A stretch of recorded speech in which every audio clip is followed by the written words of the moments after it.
Hey, what's going on YouTube? It's Mike here from FilterGrade again, and we've got a great new video today for you.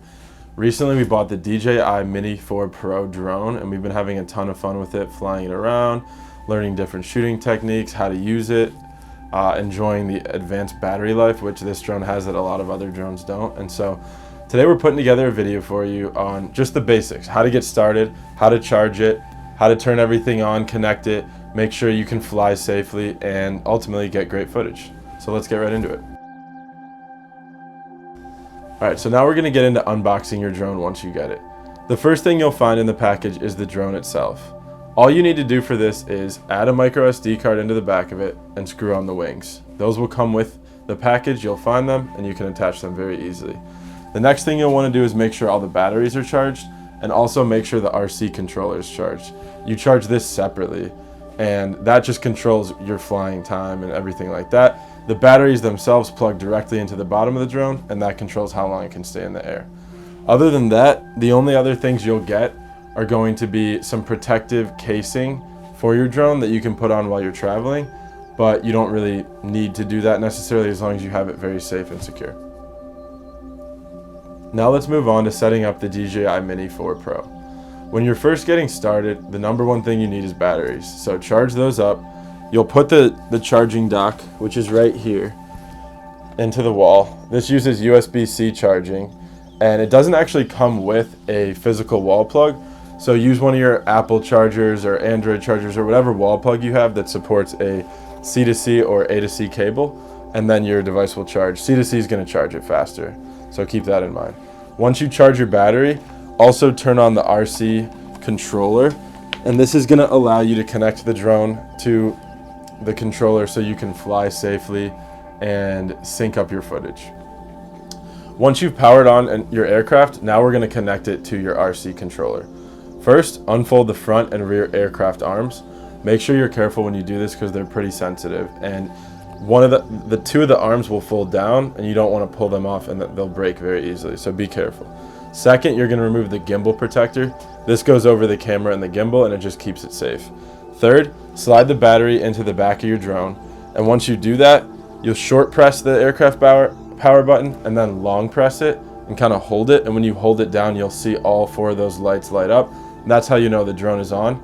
Then after it turns on, you'll see the wings kind of like twitch and flutter, and then you'll see on the RC controller that it should automatically connect to your drone as long as you're on a Wi-Fi network, or if you're out in public, it'll work with hotspots on your phone and sometimes with just 4G. Setting up the controller, this is what it's going to look like. So the first thing you're going to do is pull the little knobs off the back of your controller.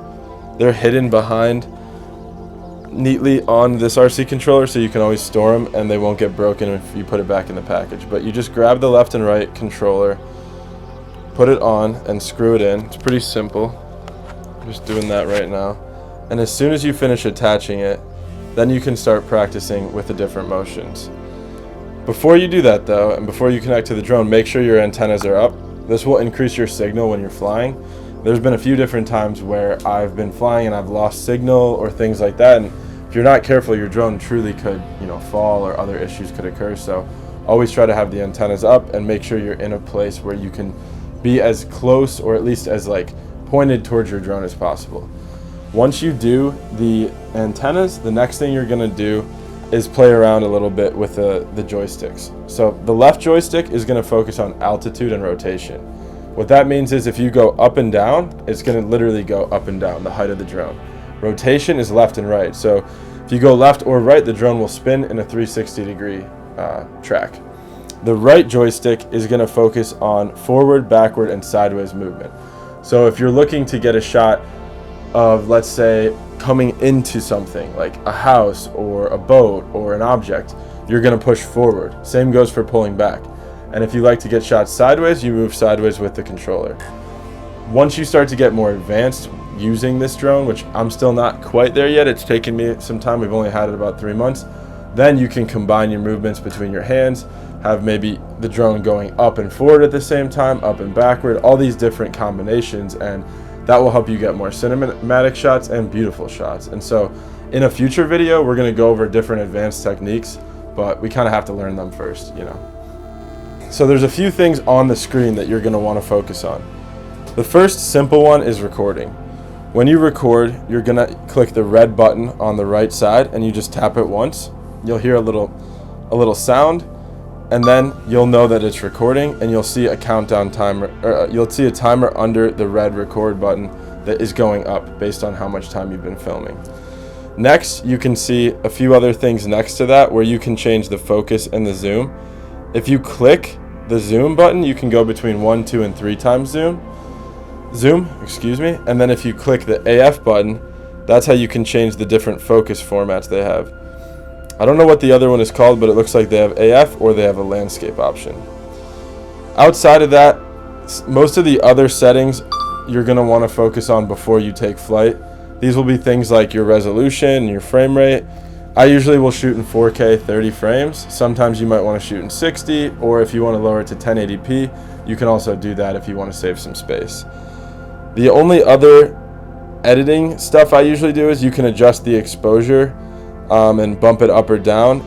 There is a way to change it from auto to pro mode where you will set all the different settings. I personally have not experimented with this a lot yet because you don't really need it. The auto mode is pretty high quality. There's been a few circumstances where it might be a little too dark or too bright, but typically it will adjust automatically based on where you're filming. And it's kind of tricky to do that mid-air, so I'd recommend leaving auto on unless you're very sure you need to adjust it. Other than that, the only other screen controls that you should really pay attention to are going to be in the top right. And these are less controls and more about sort of like indicators. So there's the timer of how much battery life you have left. As you can see on mine, it has almost full battery life, but it slowly goes down, and you can keep track of this while you're flying. Next to that, you'll see the RC signal. This just gives you a little bit of an indicator of how good the connection is between your drone and the RC controller, which is very important because you do not want that to fade. To the right of that, there's a few icons that are meant to show the amount of satellites in the area. And right now where we are, we're inside. I don't think it can read it. It's showing very weak 0 GPS signals. I typically will not recommend filming if you ever get that outside. Try to go somewhere and try to film during daylight so that the satellites are present. For some reason at night, something with the sensors throws it off, so it can be pretty risky, and you may not have that GPS connectivity. One final thing to look for on your remote controller screen is going to be the distance and kind of like the mapping features. It's in the bottom left of your screen, and it's pretty simple. When you're flying, the height and the distance will show, so you always know how high or low you are and how far away you've gotten. It kind of gives you a direction, but generally speaking, this is just good as a gauge of how far away your drone is or how close it is. In a different part of the video, I'm going to walk through taking off and some of those features, but this is more just an overview of getting started, some of the basics with the controllers. Later on, I'm going to talk about some of these other parts of the RC, the remote control on the back, where you can change the camera, you can change the zoom, and you can change the angle. Okay, now I'm going to go over a few more parts of the remote controller where you need to know just in case while you're filming. You can use the touchscreen if you want to take a picture or record a video, but some people prefer the bumpers. And so if you want to record video, the left bumper up here is going to be the one that you click, and that starts recording or stops recording. If you want to take a still picture while you're up in the air, the right bumper does that. Now behind that, you'll notice 2 slider wheels. The left slider wheel is for adjusting the camera angle, whether you want to look up or look down. This is really good when you're flying overhead stuff and you want kind of like that 45-degree angle down so you can see a little bit of it, but also kind of not be looking just straight out. The right side is for zoom. This drone particularly has a 5x zoom, which is pretty insane. So if you want to zoom in or out, you just adjust the right slider. And then the final 2 parts, they're like little bumpers on the back. You're going to see C1 and C2. C1 is going to adjust your camera to be either straight out or straight down. So essentially it's a 90-degree angle down that it just changes instantly when you click it. So this works really well if you're trying to do those top-down drone shots where you're coming up, or if you're like flying above stuff and just showing what's right below you. And then the other bumper, C2, is for switching the camera from landscape to portrait mode. And so this can be good if you're going to film some social content. It might be good if you want to film a different angle of something. I'm not really sure, but it's a handy feature. You just click that button. it'll switch, and then you click it and it switches right back. So it's very fast and reliable. There's a few more buttons on the home screen. They're for different modes, like sport mode with the drone or cinematic mode. I haven't used these yet, but we're gonna make a tutorial in the future on more advanced features of this drone, and that'll be in it. So make sure you subscribe to the channel and keep up with our videos so you can see that when it comes out. So I just wanna say a few quick tips for new users before we wrap up this video. When you're starting out, always go somewhere with a lot of open space. I made this mistake one of my first drone flights ever. I was in a place where there was netting around, and I remember specifically the drone, I accidentally flew it into the netting because it was windy. And I did happen to catch the drone, but that could have been catastrophic. And this was before I got the DJI Mini 4 Pro. But I just wanted to mention it as a kind of point of remembrance from when I was a beginner. So remember, open spaces, try not to go on a windy day. The drone is pretty powerful and it can counteract the wind, but obviously it's easier without the wind. And then other than that, I would say fly during the day in the beginning. You know, once you get more advanced, you can try sunset, maybe sunrise, other things like that. But if it's low light, it's a little harder to use the drone. It's also not going to have as good of a connection. So for your safety and security, I recommend flying midday or during the day when it's plenty of light. Other than that, stick with some simple shots in the beginning, have fun. I recommend recording your entire flight rather than getting a bunch of clips. It can be tedious to keep turning on and off the record button, and it's honestly not they're not massive file sizes. If you're worried about that, shoot in 1080p. Get the whole flight, cut it up when you're done in Premiere Pro or DaVinci Resolve, and then you have a great video. Okay, that's wrapping up our video about the DJI Mini 4 Pro. And this is all about the basics. So this video we covered how to get started, how to turn on your drone, connect it to the remote controller, charge it, flying, and everything else.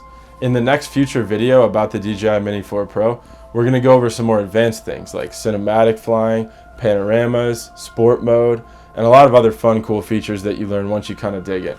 In the meantime though, do me a favor, like this video, comment below about your experiences with the drone, and subscribe to our channel to see more videos. Thanks so much.